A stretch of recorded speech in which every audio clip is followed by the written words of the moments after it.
Good morning friends. Gothwal study point में आपका हार्दिक स्वागत है। मैं राजपाल गोठवाल आपके साथ अपन कल चर्चा कर रहे थे सर्वनाम की। तो सर्वनाम में आपने सर्वनाम की परिभाषा पढ़ ली थी, सर्वनाम के भेद पढ़ लिए थे, उसमें से 3 प्रकार पढ़ लिए थे। आपको दोबारा रिवीजन करवा देता हूँ। जो शब्द संज्ञा के स्थान पर प्रयुक्त हो उसे सर्वनाम कहते हैं। सर्वनाम में आपने 3 भेद पढ़े थे: पुरुषवाचक सर्वनाम, निश्चयवाचक सर्वनाम और अनिश्चयवाचक सर्वनाम। सर्वनाम के भेद बताए थे 6, सर्वनाम शब्द बताए थे अपन ने 11। अपन ने इतना मैटर पढ़ लिया था। जिस किसी ने वीडियो नहीं देखा है तो डिस्क्रिप्शन बॉक्स में आपको लिंक दे दिया जाएगा, वहां से आप फर्स्ट पार्ट सर्वनाम का देख सकते हैं। आज वीडियो मात्र 10 से 12 मिनट का होगा और ये आपके आगे सर्वनाम। अब बात करते हैं सर्वनाम के चौथे प्रकार की।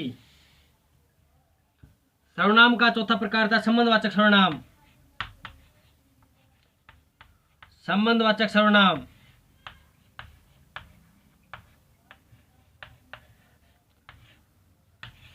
संबंधवाचक सर्वनाम का मतलब रहता है जिसमें कोई संबंध दर्शाता हो, संबंध का बोध कराया जाए, उसे संबंधवाचक सर्वनाम कहते हैं। जैसे उदाहरण देता हूं मैं, जिसकी,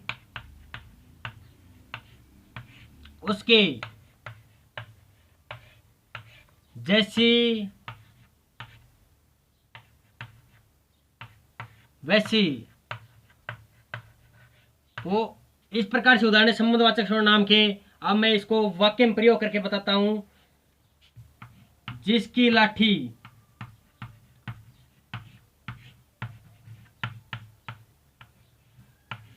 जिसकी लाठी उसकी भैंस।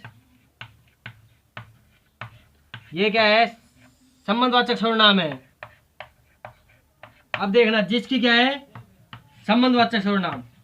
ये क्या कर रहा है? संबंध का बोध कर रहा है। और ये क्या है? उसकी, उसकी हो गया सहसंबंधवाचक, सहसंबंध। ठीक है।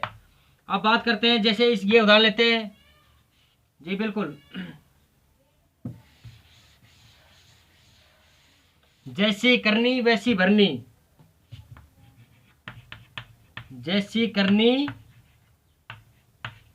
वैसी भरनी। तो जैसी क्या है यहाँ पे? संबंधवाचक।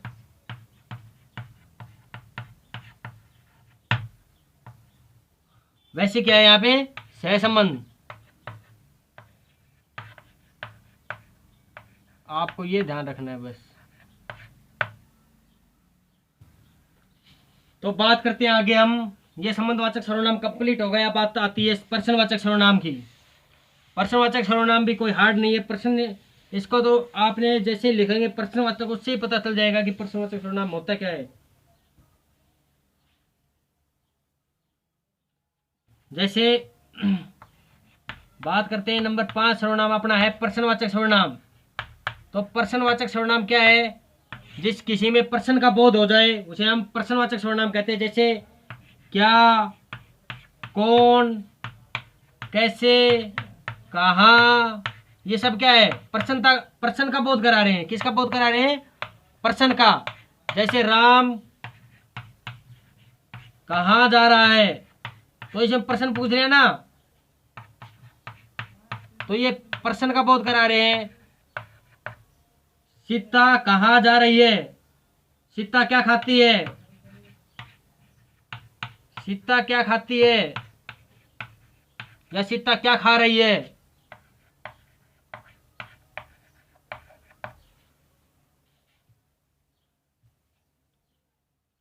तो इसमें ये प्रश्न का बोध हो रहा है। जहाँ पे प्रश्न पूछ लिया जाता है वो कौन सा है? प्रश्नवाचक सर्वनाम है। इसमें ज्यादा कंफ्यूज होने की बात नहीं। प्रश्नवाचक सर्वनाम तो इतना ज्यादा हार्ड भी नहीं है और परीक्षा की दृष्टि से इम्पोर्टेंट भी नहीं है। फिर भी आपके सिलेबस में है, तो मैं 5वां था। अब बात आती है निजवाचक सर्वनाम की। तो अपन निजवाचक सर्वनाम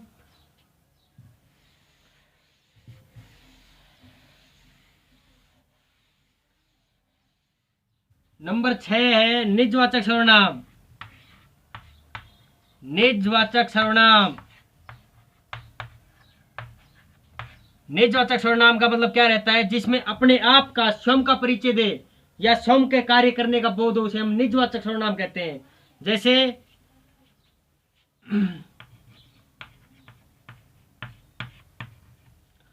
जैसे मुकेश अपने कपड़े अपने आप धोता है। मुकेश अपने कपड़े अपने आप धोता है। तो ये क्या है?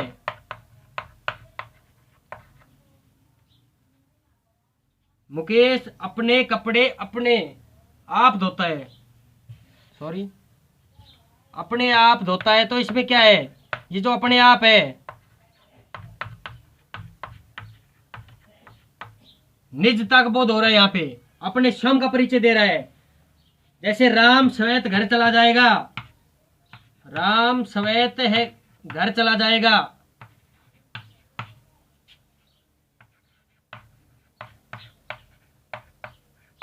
चला जाएगा। तो यहाँ पे क्या है? श्वेत है। ये इसमें किसका बोध हो रहा है? अपने आप, स्वयं का। जो स्वयं अपने आप, जो स्वयं कार्य करे, वहां पे है निजवाचक सर्वनाम। ठीक है, तो ये थे अपने सर्वनाम। तो बात ऐसी है, आपके सर्वनाम पूरे हो गए 6। अब आपको कंफ्यूज कहाँ रहता है वो मैं आपको बता देता हूँ। थोड़ी सी 2-3 मिनट की बात हो रहा है, वीडियो को स्किप न करें और चैनल को सब्सक्राइब जरूर कर दीजिए। अब बात यहाँ पे आती है, मैं आपको कल पढ़ा रहा था सर्वनाम है आप, तो आपको 3 जगह प्रयोग बता दिया। आपको जो पुरुषवाचक सर्वनाम, उसके मैंने कल आपको 3 भेद बताए थे। पुरुषवाचक सर्वनाम के आपको कल कितने भेद बताए थे? 3 भेद बताए थे। नंबर 1 उत्तम पुरुष, और दूसरा मध्यम पुरुष, और तीसरा अन्य पुरुष। कौन कौन से बताए थे? उत्तम पुरुष बताया था पहला, दूसरा बताया था मध्यम पुरुष, और तीसरा बताया था अन्य पुरुष। तो मैंने वहां भी बताया था, मध्यम पुरुष में भी आप बताया था आपका प्रयोग होगा, और अन्य पुरुष में भी आपको आपका प्रयोग बताया था, और तीसरा आज बता दिया। किसमें बताया है? निजवाचक सर्वनाम में भी आपका प्रयोग बताया है। तो ये कहां पर कौन सा आएगा? उत्तम पुरुष में कल आपको बताया था कि जो बोलने वाला वक्ता होता है उसे उत्तम पुरुष कहा जाता है, और जो सुनने वाला श्रोता रहता है उसे मध्यम पुरुष कहा जाता है, और जो किसी के बारे में जो बात कही जा रही है वो अन्य पुरुष होता है। तो बात करते हैं मध्यम पुरुष की, जहां किसी सम्मानित नागरिक को आदर भाव से, जैसे राम आप क्या खा रहे हो, राम तू कहां जा रहा है, जैसे ये कह दिया तो भद्दा लगता है थोड़ा, तो अपने सम्मान देने के लिए यहां पे आपका प्रयोग किया जाता है। जैसे राम तुम क्या खा रहे हो।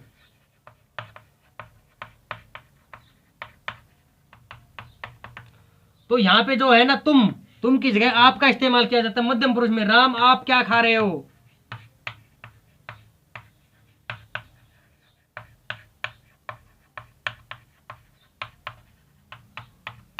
और ये जो अन्य पुरुष है, इसमें कोई 2 व्यक्ति बात कर रहे हैं और तीसरा कोई विशेष व्यक्ति है, उसकी जीवनी लिख रहे हैं, उसके बारे में बात कर रहे हैं, तो वहां पर भी आपका प्रयोग किया जाता है।